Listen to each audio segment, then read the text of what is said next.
This week on the Dry Bar Comedy Podcast. I would love footage of you in a ballet leotard. Just he cut the top of my finger off. A podcast interview with Santa Claus. Merry Christmas. Welcome to the Dry Bar Comedy Podcast. It's me, Taylor Nielsen. And it's me, Jordan Macon. On the only podcast where you can listen, hang out with, and laugh with your favorite dry bar comedians. Hey, that sounds pretty awesome. Hey, Jordan. That sounds great to me. How are you feeling today, Taylor? I am feeling great. My soul is aglow. That's beautiful. You inspire me with how well you feel. How about you? I'm feeling almost as good as you. I don't know if quite, but I think once we get into this episode, I'm going to start feeling real good. That being said, maybe we should just jump right into a clip. This clip is of our comedian today talking about how he studied philosophy back in his university days. Should we take a look? Let's take a look. I had this other class where all we talked about for first week we talked about chairs. Not like how to build a chair or anything constructive or useful about the chair, but the idea that the chair that you're currently sitting on is not actually a chair, because that chair has not always been a chair, but in order for it to be a chair, it always has to be a chair. Therefore, it's only in a temporary state of representing a chair, because the idea of a real chair is an idea of a chair, and that's the real chair being the chair, and that this is just a physical manifestation of the idea of the chair, because the idea of the chair is a real chair, so this chair is not really a chair. For a week. And then at the end of the week, we come walking in, and the professor is like, okay, we're going to have a quiz, and just take out a sheet of paper, and as we've been discussing about the existence of a chair, you need to defend your own existence.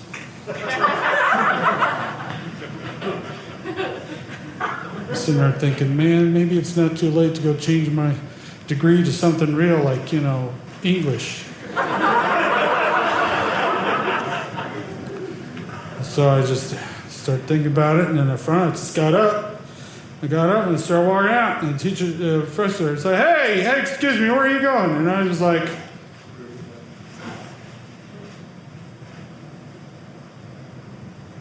pardon me?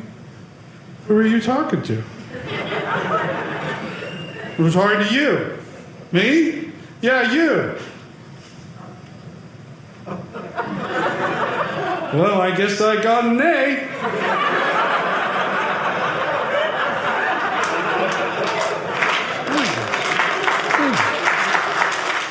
Well, as you may have guessed by seeing him on that clip, our guest today is Rodney Oh, wow. Rodney, I'm very sorry. I've known you for years. I said Rodney Norum? Wow. Wow, we'll cut that, or you'll keep it in. It's not a tough name to pronounce either. Rodney, you know him. I know his name. Rodney Norman. You've seen a special, The Dissertation of the Pretense of Nothingness, and also as Kris Kringle himself on Dry Bar Presents Santa Claus. Absolutely. Welcome, Rodney Norman, to the podcast, everybody. Norman. Well, it's a pleasure to be here, everyone. We're getting to know the real Rodney today. Yes. The real Rodney Norum.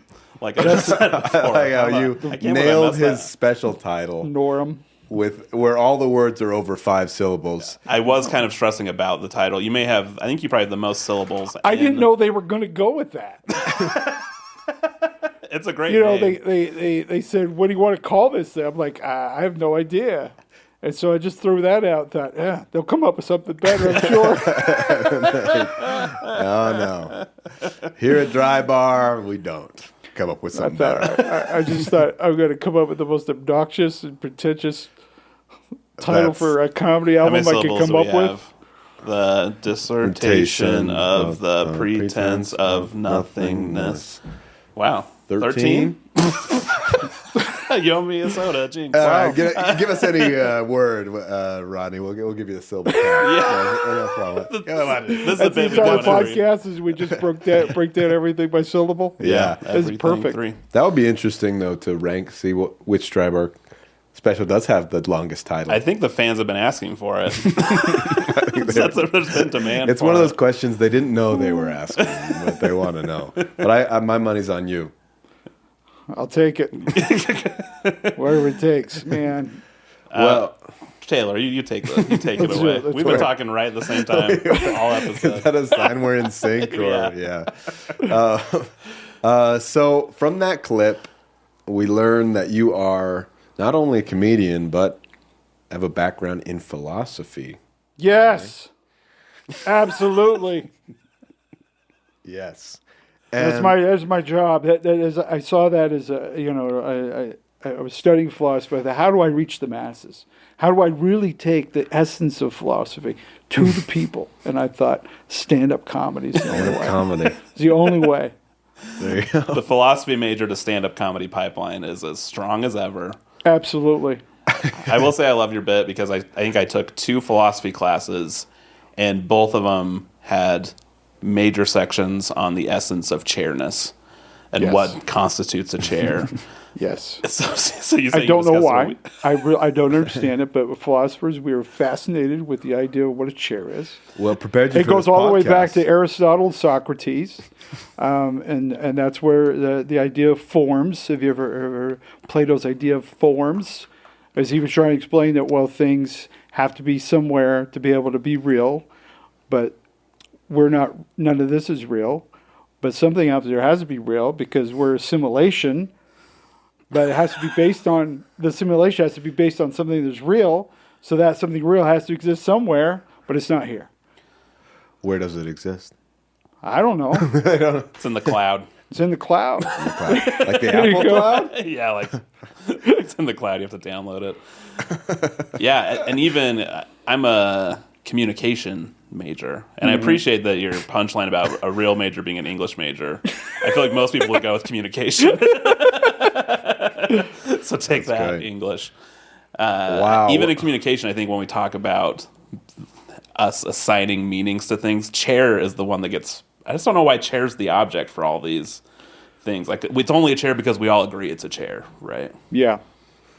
Maybe they assume you're sitting in one, regardless. That's true. Like The first people aren't discussions- standing and doing philosophy as much these days. No, not when there's chairs to be seen and sat on. Yeah. Big And then chair. of course, there's always the smart aleck in the class that says, well, you can sit on a rock. How come that's on a chair? And then that throws everything off for weeks. Then what's a rock, though? There we go. Ignorance. There you go. Thank you. You're now a major in philosophy. Honorary. So Rodney, how'd you find yourself in a philosophy major? Well, I was sitting in an office one day, and they told me I had to select a major, and I was just like, I don't even know how to spell philosophy. Does it start with an F? It should start with an F, but it doesn't start with an F. It starts with a PH.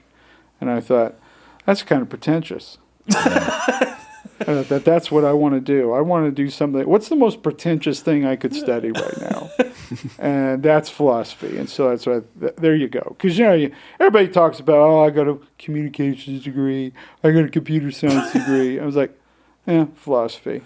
Because everybody's scared of philosophy. And what they don't realize is that you just make everything up. It's the only thing that you can literally just make stuff up and people think you're a genius. And the more ridiculous it is, the more amazing you are because you come up with something that's unintelligible or people don't have any idea what you're talking about. And they go, he must be a genius because I don't understand what he's talking about. It's brilliant. It's a racket. You don't need. I love it. And you don't need any concrete answers by the end of it. Absolutely not. Right. As soon as you start making concrete answers, well, you're people, you get pinned down, and then you go, "This guy's an idiot. He doesn't know what he's talking about." But you just ramble on about absolutely nothing, and then start bringing in subjects that had nothing at all to do with it to begin with, and then just keep doing on run-on sentences, and just keep going and going and going. Pretty soon, people just lose interest. They go, "I have no idea what's going on right now," and then they go, he must be a genius, and I just got to go along with him, or I'm going to look like an idiot. Right. Could you hit us with some philosophy right now? Like, I just did, has. and you was missed that it. it? Did you notice See, it? you just exposed wow, I yourself. wasn't smart enough to. And you call yourself a communication major.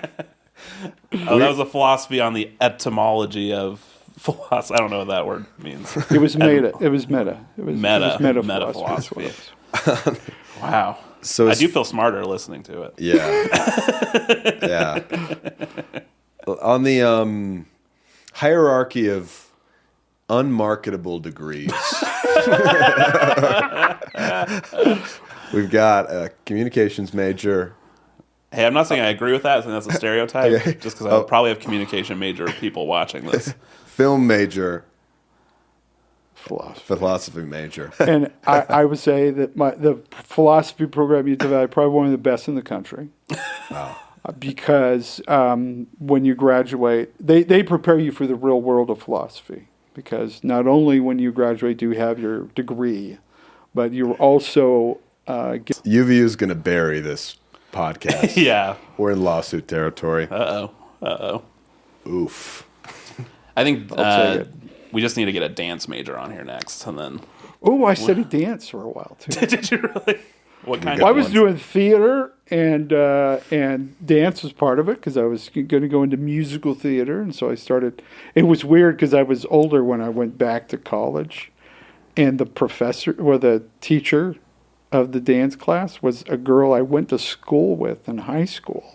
She knew who I was. Wow. It was weird, and I was with all these, bit of young ladies who were very fit. I was just like, I am so out of place here.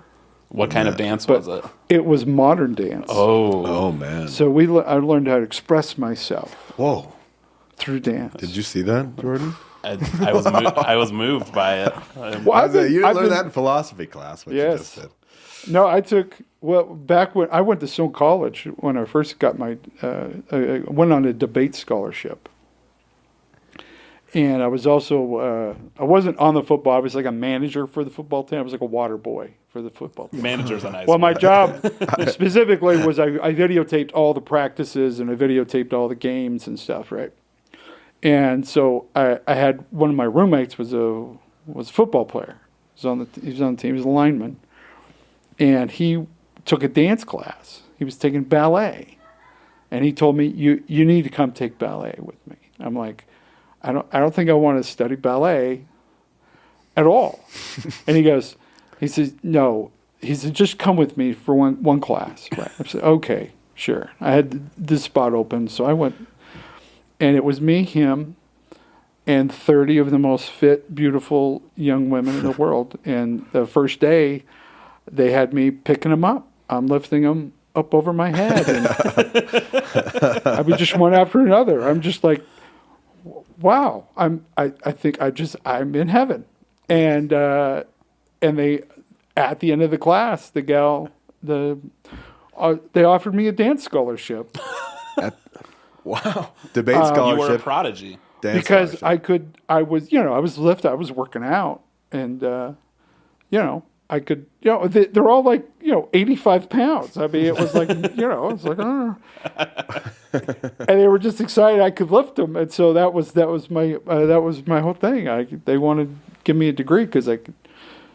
So did you do performances, like school performances when you were there? I never got to the point of performing, but I was in the class for the entire year, and so it was one of the funnest things I've ever done. Because I would love footage of you in a ballet leotard uniform, picking up people. This is sounding more. Ronnie's history is looking more and more like Forrest Gump's. Like where he's That's just about what in it everything. is. I just sort of fell into all kinds of weird stuff. You weren't talented at this at all, but why are you here? I don't know. I just keep doing it. Well, that adds another piece of the puzzle to the Rodney Norman, because you have such a unique stage presence. You've garnered, I don't know how many thousands and millions of followers. It might be in the millions. I don't know. I didn't keep track of these things. And you've got this this mystical air about you, where people like, Yes. like a sage on the highway of So life. mysterious. So He understands the deepest, darkest roots of So all I want to things. know more about how you found your way to comedy from philosophy, from ballet class. I guess I want to know how all the pieces come together. Oh, gee. This. Yes, yeah. Like this. I don't know. I was always very eclectic. I was into everything when I was a kid. I just loved everything. I loved comic books, and I loved cartoons, and I loved the news. I used to watch the news, with my grandpa. One of my favorite memories was sitting there watching a news program with my grandfather about I believe it was Mexico City. They had all these earthquakes and millions of people died. I mean, it was a terrible tragedy, right? Right. And so I'm sitting there going, I'm watching this, and my grandpa looks at me and goes, "Well, they're all the lucky ones now. They got all the answers. The rest of us got to wait till we just die." Oh boy! And so, no, I was always just fascinated, just everything. I've just been such a curious person. I started reading when I was really young, and just the first book I ever read wasn't a children's book. It was a book about the American Revolution. Oh yeah, my mom used to read that to me as I'd fall asleep at night. So there. How old were you? How big was this book? I was 6. That was the first book I got it. Wow. We bought it at there was these storage units next to my grandma's house, and people would always, like Saturdays, they'd all pull their stuff out, and they'd have these swap meets back then. And so we'd go, it was, right by, so we'd by there, and somebody was selling this book. I got it for like a nickel. And I was so excited about it. And so I just started reading. Half the words I didn't even know. So I kept walking to my grandpa and my grandma. I was like, "What does this mean? What does this mean?" And he was like, "All the people in this book, they're the lucky ones. "Yeah, they're all dead now." So I no, and then so I got into. I loved church. I loved religion. I loved philosophy, and I just so much weird stuff. And people at school didn't get me at all, because I was, the stuff they thought was fun and interesting, I thought it was stupid and boring. I wanted to, I imagine you looked just like this as a kid, just tinier. Absolutely. With the beard and the Everything. hair, walking around with big books. Well, no, I am a weird-looking person. I remember telling this girl I think it was 3rd grade, I thought that she was really pretty. And she looked at me and she said, "You look like your face is melting." Wow. So I had a lot, I was very confident as a young man. And she became your dance teacher. But I was into theater. I was into I just wanted to do everything when I was a kid, man. So you have all these eclectic interests, and then at what point do you decide you want to try stand-up? It was actually my wife kept bugging me. Oh. Because I was in the Marine Corps, mm-hmm. and we were young, just barely, just newlyweds, and we'd have young Marines that were single. So he used to come and hang out at the house all the time. We'd have parties at my house, and it was weird for them because we didn't drink alcohol, so it was weird for a bunch of Marines to get together and not drink. But I used to make fun of everybody in our unit, and I'd do impressions of drill instructors and all kinds of stuff, and I was just having fun. And my wife, one night after everybody had left, she's just like, "You need to do stand-up." And I'm like, I don't know how to get into it. I loved stand-up. I used to watch it all the time. I loved it, but I was like, I don't know how to do that. Right. And she kept bugging me, and finally she took me there was a local place, it's called Schwannick's. It was a bar in Jacksonville, North Carolina, and they would have a comedy night once a month. And so we went there, and we watched these two guys, and once you see it live, you go, "Oh, I get it. Yeah, I could do this." Yeah. Especially a once-a-month comedy show at a weird bar. Yeah. You go and you're like, I think I could do it. I was like, "That's it? That's because when you see it growing up, it's always it's the perfect. It's It's it's the act that they worked on for years, and then they finally filmed it, and it's perfect. It's all that. You don't see the nasty, horrible beginnings of it. You don't see the sausage getting made. You know what I mean? You Yes. just see it when Right. it's Yeah, finally yeah. presented on the plate, and it looks perfect. You don't see that part. When you see it being made, it's like, oh, okay, I can do this. It still took me a while till I finally did it, because we'd moved. I was in Kansas City, and I had a handyman business where I was doing all the kind of, I was a carpenter, and I did all kinds of did masonry work and roofing and everything. And anyway, I had this little handyman business, and I had an old project I was working on. This guy was helping me. He cut the top of my finger off. Whoa. And so I had to run to the hospital, and I'm sitting there. Sorry, I'm about to sneeze. Let it go, man. Don't hold it in. It's Right into gone the- now. right into the mic. But I went to sneeze. I looked at Jordan. His glare caught me dead. It stopped. Don't you dare sneeze. And then I didn't want to interrupt it, but then I ended up interrupting your story more. I thought you were turning because you were like grossed out by the finger being cut off. Yeah, that's it. It was Partially, I It was like reacted I to thought that. you were adding to the drama of the situation. Any mention I of was blood like, and he passes I s- right out. So Yeah, I sneezed and then pass out. Yeah. Okay, so your finger came off. So it takes off the top of my finger, and we still had it, so we got to the emergency room. They were able to sew it back on. I have no feeling in the top of my finger, but it's still there. I still got it, right? There you go. So as they're sewing my finger back on, I thought this isn't what I wanted to do with my life. And so I got rid of all my equipment. I gave all my contracts to a friend of mine, and I thought, I'm going to do stand-up.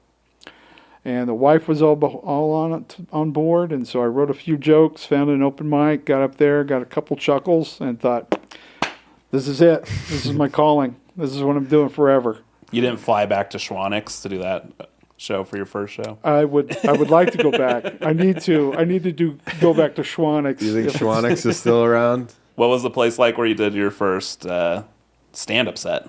Was it a comedy club or was it a weird comedy night Well, the somewhere? first open mic was at a comedy club, Stanford and Sons in Kansas City. Oh, cool. And then I had one guy. I think it was about the third week I was at the open mic. Another guy who'd been, another seasoned comic. He says, you're pretty funny, but he says if you're just waiting to do the open mic every week here, you're never going to get where you want to be. He says what you got to do is go and set up your own shows in bars. He says, if you tell people that you're going to bring a show for whatever, they'll open up on a Tuesday night. Yeah. If they think you're going to bring 4 people, they'll do it, right? Mm. So I started setting up all these shows in bars, and then other comics saw what I was doing, so they started setting up shows, and we got it to where you could be on stage every single night somewhere in the Kansas City area, Wow. which hadn't been done yet. There are a few here and there, but we had really set up a nice little system, and so you could get up everywhere. And it was in the worst place. I mean, places where they leave all the TVs on, the lights are on. People are playing pool, and you're doing it in a karaoke machine in front of the pool while they're playing. Right. The most ridiculous places you could. But that's where you learn how to do comedy. That's where you learn how to get people's attention. You know what I mean? And so that's what I did all over Kansas City. I was doing that and was there for a couple years, then ended up moving back here to Utah. And that's when I met Keith Stubbs. And he was running real shows. Right. In fact, the first time he was running, do you know where Broovies is in Salt Lake? Yeah. Yeah. Uh-huh. He was running shows there on Friday and Saturday nights at like 11 o'clock. And I'd met him at an open mic at a VFW club up on Highland Drive, right? And met him and Bent Washburn and a bunch of other comics. Yeah. And so anyway, Right. and so he's telling me, hey, come hang out at this real show. So I go there and I took tickets I helped take tickets and see people for free, and for like 2 weeks, and then I just kept showing up because I just wanted to be around comedy, real comedy. And he finally let me do 5 minutes, and it was just heaven, because I'd been up to this point. It's all just bars, right? Right. You know, Yeah. Places where people didn't even know comedy was happening. I always say that's the best show is when it's a surprise to the people in attendance that they're at a comedy show. Guerrilla comedy. Yeah. And so I did a real show, and I was just like, this is heaven. This is heaven. And then a local radio station, some guy was in the audience, stole one of my jokes and put it on the air. Whoa. That was fun. Do you want to name names? Do you want to get revenge? Yeah. Well, I just do this dumb joke. Well, the joke was, man, things really changed since I went back to Utah. There's just so many people, and there's like so much road rage, and it's just weird, how it's changed.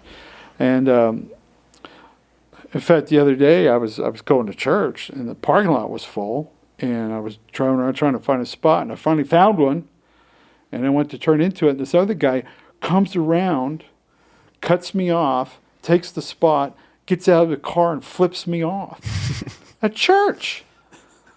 And I was so stunned. I was like, hey, Bishop? It's a dumb joke. It was radio worthy, though. Did he Yeah. tell it Apparently himself, or so. was it a recording of you saying it? or- No, he told it himself. He told the joke. He says, "Yeah, I went to church this Sunday."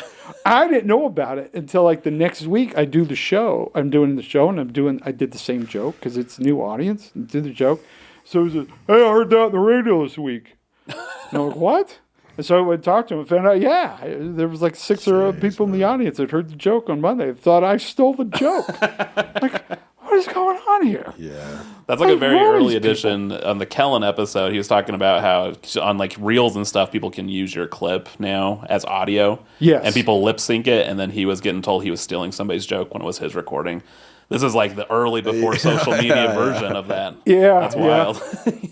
I was getting scattered up by radio stations. It was great. Do you remember the first joke you did at your open mic? Oh yeah, I want to hear this. One of my first real jokes that I just loved doing, I still do it to this day, is growing up in Utah. Very different than most places. You pick up a lot of weird idiosyncrasies.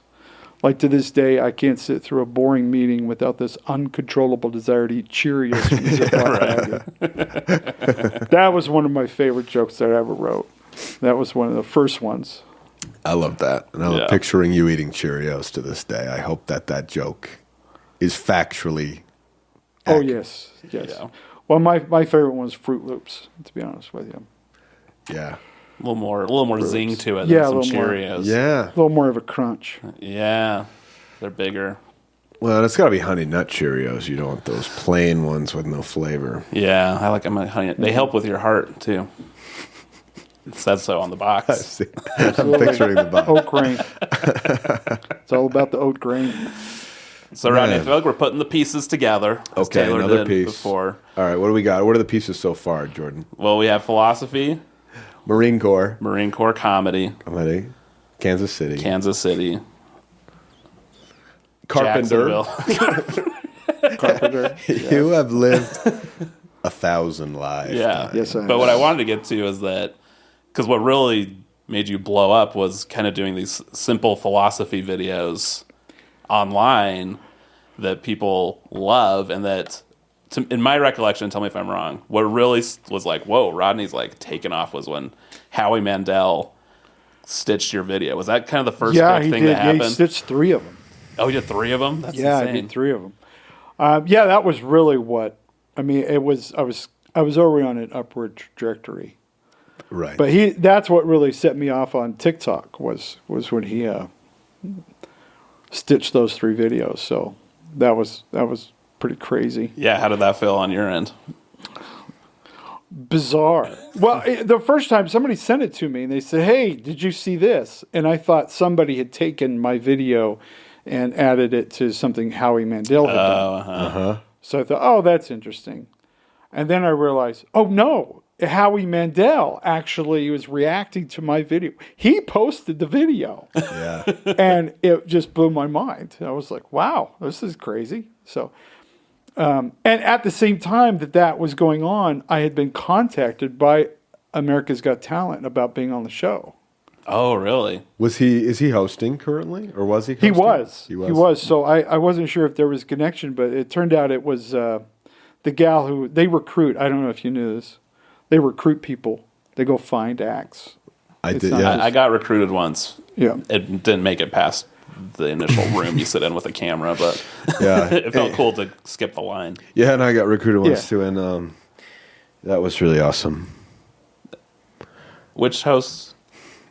Is this your video? Oh, that was Paul Abdul? Hamilton Hill. Is she one of them? Hamilton Hill did that. Okay, you guys got further than I did. Well, no, I got I've never contacted by been this recruited. gal. She was one of the recruiters, and she was working one day, and she decided to take a break. And so she was on her break, and she got on Facebook, and she saw one of her friends who's very liberal posted one of my videos, and then a friend of hers who was very conservative also posted the same video. And she's like, who is this guy that either side will think he's funny? You're healing America, You're in Rodney. America, right? So she watched my video, and then she said, I went down this rabbit hole and started watching all your stuff. She says, I think you're just amazing and brilliant. I want to see if we can get you on the show. So we started trying to figure out how to do it. But when it came right down to it, they just thought my character was too weird, and they passed.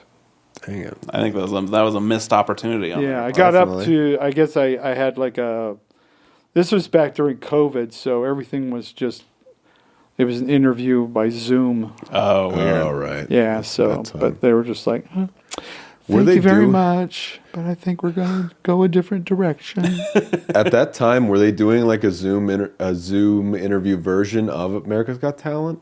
Like, Well, no, it was like you get up to a certain point, then they decide if they're going to have you do like an audition. Yeah. It's like I was auditioning to get an audition. I didn't get that far. right. For me, is when they came here to Salt Lake, I think they reached out to like a handful, because like me and Paul Sheffield, we all got to kind of like skip the line. Is when there's big lines waiting to go audition. Oh, yeah. But you just go into a room. It's not like the hosts are there. It's just a room with a camera. And it's like, all right, perform to this. Oh yeah, I did. Well, I did. I went up to when they were doing them in Boise, and I went there with my daughter because she was doing stand up at the same time. So we just went up to just have the experience.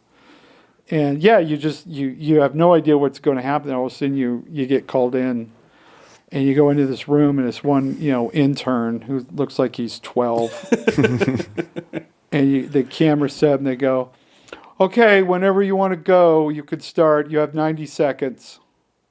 We'll just start as soon as you speak.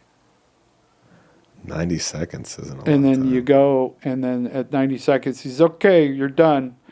Cut you're off, whatever. Yeah. I mean, your 90 seconds is over. And it's like, okay, if you're on, we'll let you know. If you're not, you'll never hear from us again. Okay, thanks. That was As it. you watch them take the tape out and throw it in the trash. Yeah. I got a laugh from the camera guy. He probably did it for everyone, but I remember holding on to that, being like, the camera guy laughed, so maybe I did okay. Man. Maybe it's not too late. I mean, distant season, we might see both of you on there. It could be. What do you think it is about your philosopher persona you do that has kind of caught fire online? Well, he's based loosely off my grandfather, who was an alcoholic. Oh. And the same one who said, they got all the answers now. Oh, so And he look would- at that piece fitting together. It's based on the And grandpa. he was like just a lush. He was just like constantly buzzed. You know what I mean? Yes, yeah. And so he would come up with these weird stories, and he was just always joking and teasing, but it was like this discombobulated off in the never, it was just this weird way of. Yeah. And so I'd always wanted to kind of do an homage to my grandfather about this. And I wasn't quite sure what to do with him entirely. And then I was watching videos by our good friend Bryce. I think you all know who he was doing. He's an influencer. Yes. Right. And right. he was doing these motivational videos on Sure. on on Instagram, and he was doing this one. seen I a few can't. of I don't those. remember exactly what he was saying, but it was something to the effect of, "You deserve to be happy today. You deserve to be successful, and I'm here to give you permission to be happy and successful." And I thought, he's giving a really positive message, but no one's paying attention. He had the video had been up for like a week, had like 7 views, and 4 of them were me making fun of it. Right.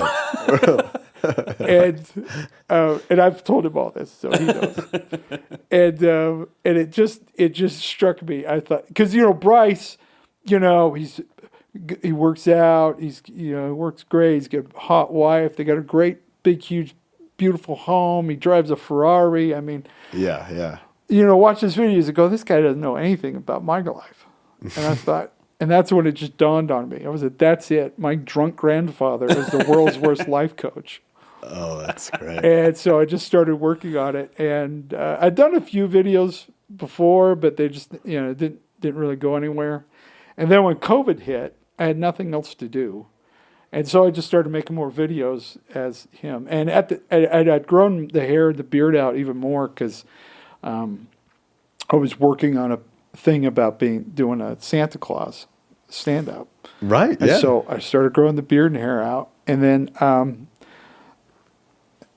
it just caught fire. I had one video in particular that just went into the stratosphere, millions and millions of views. And I mean, it got so big that people stole it from me and I make nothing off of it at all. Oh, really? Right. Howie stole it?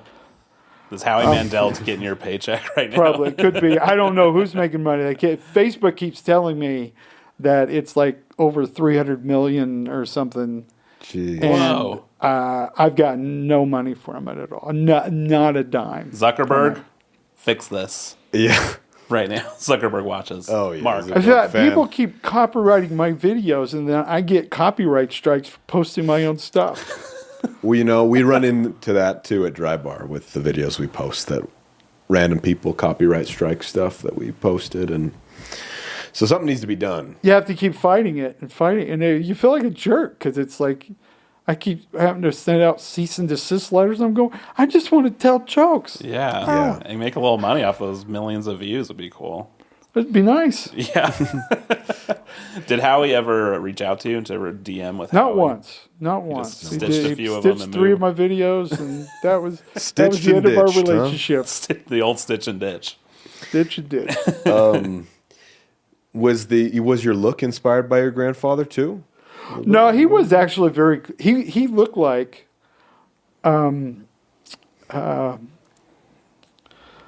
Vincent Price.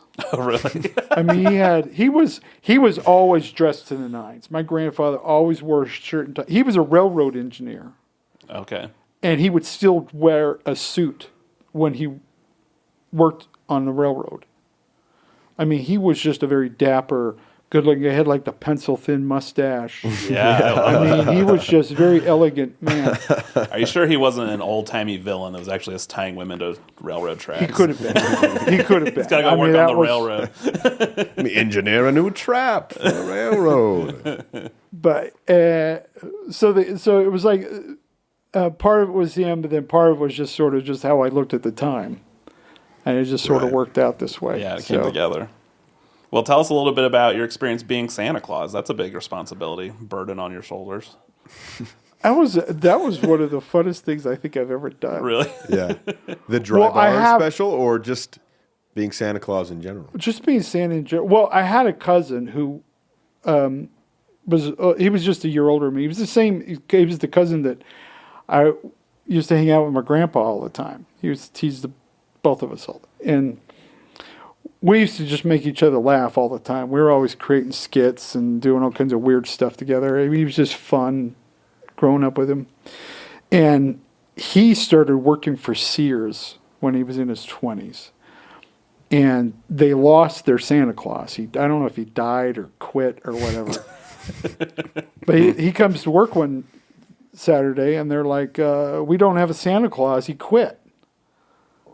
And he's like, well, what are we going to do? And he's like, well, I can do it, because they had beard and everything, right? So he put on the Santa suit and became the Sears Santa. and he was getting people were hiring him to go into their house and stuff. He started making really good money as Santa Claus every year. So he kept bugging me. He says, "You ought to do Santa Claus. That would be Santa Claus." I'm like, I'm not gonna. I'm not old enough to be Santa Claus. It doesn't matter. Just put on the beard. I'm like, I could never do fake beard Santa. And You're a purist, which I I'm appreciate. Yes. a purist. But he had been a Santa Claus for over 20 years, right? Right. He kept bugging me to do it. Well, he passed away from a heart condition, and sort of as an homage to him, I thought, you know what, I'm gonna do Santa, but I thought I want to do Santa doing stand up. Yeah. So I'm going to grow the beard out. I'm going to do it. I'm going to do Santa as stand up. But everybody who does Santa stand up, they always play, the drunk or mad Santa. And I thought, why would you do that? You got here's a guy who's been around for centuries, who's seen everything. Yeah. That guy's going to have a great perspective on everything. Right. I mean, that's great comedy material right there. And so I thought, I'm going to play it straight up. And when I finally got I'd been working on it for a few years, and I'd done it at, if you remember, Guy used to, I don't think he does anymore because he got became too big of a deal, was he would have a Christmas show. He'd raise money for kids. Yeah, as a charity show during charity Christmas. show. Uh-huh. And I offered to do Santa at that one of them, and it went really well. And then the next year, I got a chance to do it for Dry Bar, which was kind of in the middle of COVID. So some of the jokes are more COVID-ish. Right. Right. I want to do it again where I do it more general. But doing the Santa Claus was just a hoot. I keep getting people every Christmas. I have other Santas are asking to do my jokes as part of their Santa shtick. I'm like, yeah, great. dude, knock yourself out. I'm not using these again. That's awesome. Well, you've done some gigs as Santa Claus, right? Yeah, I've going been around. hired to. I've done actual, because I wanted to have the whole Santa experience, and so, yeah, I've sat there and had kids come up, get their pictures, and tell me what they want. You moved to the North Pole for a couple months. To do some I real did. I method lived. type- I raised reindeer. I settled a contract dispute with the Elves Union. I've done it all. So. That's great. I feel like you would have some funny, weird experiences just being a Santa Claus in general. Were there any weird moments or kids that were trouble? The funniest one, it's mostly girls who want to pull the beard. And they'll come up and they'll just like barely touch it, and then all of a sudden they'll just go, they just want to know it's real. Yeah. It's like kind of funny. And then kids will tell you things that will blow your mind. We don't want to betray any sort of Santa child confidentiality Right, agreement. but Take that very the funniest one to me was this girl comes up and she goes, "I just want you to know that my sister is horrible. And she shouldn't get anything." That's it. That's incredible. That's it. And then she just gets off that. Doesn't ask for anything else. My present was this it. year is that you do nothing for my sister. Sisters. Just so you know. And did you go? I know. I know. Trust me. Yeah. Well, it's weird to me because I was walking. This has happened to me, I think 4 times that I recall. Is I'm walking. I need to remember not to wear a red shirt anywhere. Yeah, I was going to Right, ask if right. you get to. Because people think you're grown Santa men will outside of come it. up to. I was walking one time. I was in Las Vegas, and I was just out for a little walk, and I'm walking past this guy. There's this dude, this Mexican cholo-looking dude. I mean, he looks like he's a gang runner. Right out of Central Casting. You know what I mean? And I'm like, and I'm walking past this dude, and then he comes running up to me, and I have that moment of, You have that moment. It's like, is he going to stab me or is he trying to sell me a tamale? You know what I mean? You're just like, Sure. I'm not sure what's happening. Sure.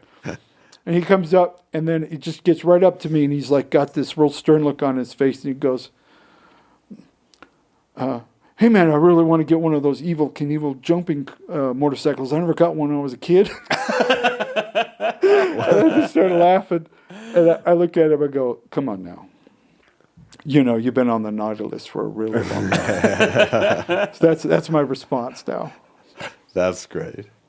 Well, I'm wondering if we can do a special thing where the last, little bit of our podcast here, 5 minutes, could just be a podcast interview with Santa Claus. With Santa Claus. Does that sound like something you'd be interested in? Well, I think we could pull it off. Hold on. Do you have a Santa hat in your pocket? I don't have a Santa hat. I got the All right. Wow, that does complete the look for Santa, actually. Yeah, totally. He's in his summer wear. Mm-hmm. Okay. Santa does vacation. I dropped my phone. Well, Santa Claus, we are so excited to have you on the Dry Bar Comedy Podcast today. I mean, how does it feel to be on it?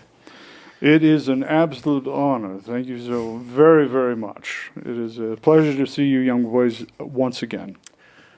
We know it's your off season. We're probably starting to get busy for Christmas. We appreciate you making the trip. Yeah. I kind of have a hard-hitting question for you.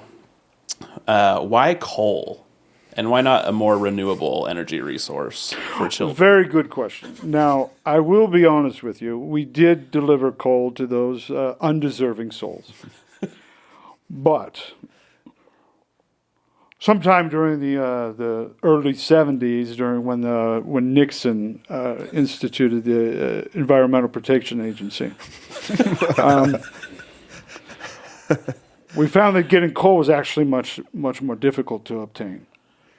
And with various energy needs, of course, throughout Asia, in particular China, with the growth of China and the Industrial Revolution, we found that coal was actually very expensive and became somewhat cost prohibitive. Not to mention, of course, the ongoing environmental concerns. And so we decided that giving a lump of coal not as didn't carry the impact that it used to have.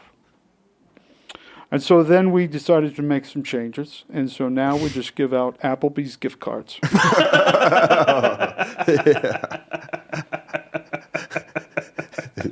For good kids, is there a go-to present, or you just give them what they want? Well, as we have learned, they just all want iPads. That's it. Just give them all iPads. We've given up on toys, everything. We just deliver iPads, which I'll be honest with you, we appreciate because they're easier to carry. Are you making your own microchips in house? Are the elves doing that, or how are you getting the resources? Well, we do interdimensional travel. Well, this is groundbreaking news, actually. I am a mythical being, after all. You're getting iPads from another dimension. Absolutely. Well, we go, we raid other realities. Wait, you're a tyrant in other universes? He's already using the cheap elf labor. I don't know if he really has many ethical concerns. I don't mean to put you in the hot seat, Santa. Look, ethics only apply to the universe that you're assigned to. So if you go into an alternative universe, you have fair game. Everything is fair game, and you can do whatever you please. We're learning so much now from philosopher Santa here. We got it. Now, what about the North Pole? Now, you must like the cold, but I mean, how has living in the North Pole been lately? Are you thinking about relocating, or? Well, actually, we did relocate. Oh. The North Pole is just throws off the tourists. It's a tour. You go there, you visit the gift shop. They say, "Where's Santa?" "Oh, he's off visiting an alternative universe or whatever." Stealing from but no, worlds. we've actually been located in Belize since '62. Oh, Oh, wow. wow. Yeah, yes. And the elves are happy there. Oh, much happier. Much happier. Not happy, though, but they are much happier. Much happier. Well, you get more vitamin D. Yes. It's very, very essential to an elf. Mrs. Claus, is she happy with the move? I don't know. I haven't spoken to that one. We're learning so much about Santa Claus. All right. Well, so- she got jealous. Look, dear, it's just part of the story. It's just part of the game. It's hard when you're on the road a lot. I'm on the road. Everybody knows At who least I one am. night a year. Everybody wants something from me. yeah, I thought TMZ saw her with the Easter Bunny. I was going to ask you about that. And I don't even keep track of her anymore. well, Santa Claus, if you had a message to the children to prepare them for this Christmas, if they're watching from home, what would you tell? I would say, children, you may think that Santa doesn't exist, that perhaps that you have not received gifts from Santa Claus. Well, I'm here to let you know that you probably didn't receive gifts from Santa Claus. Most of you don't deserve anything, but you're such horrible children that your parents are concerned that you're going to throw such an enormous fit that they actually go out and buy something and pretend you got something from Santa. Merry Christmas. Unless you got an Applebee's gift card, then you know Yes. Santa was in your Apple's house. Well, a special thank you to Santa Claus for making an appearance, and also Rodney Norman, coincidentally, on the same. What a great double header of a podcast we have. That's killer. Oh, Rodney's back. Rodney, is there anything you want to plug or tell the audience about before we get out of here? I love you, and I think you're all amazing people. Thank you for being a part of my journey, allowing me to be a part of yours. Non-Santa Rodney is way nicer. Yeah, yeah. Santa. Well, Santa's been around for a couple thousand years, and he's tired of all your guys' crap. He's going to turn into a curmudgeon. You do that for 2,000 years. You're out of here. Well, that's great. Everybody at home, thank you for watching. Thanks to Rodney for making an appearance. And we will see you on the next podcast episode. Bye, everybody.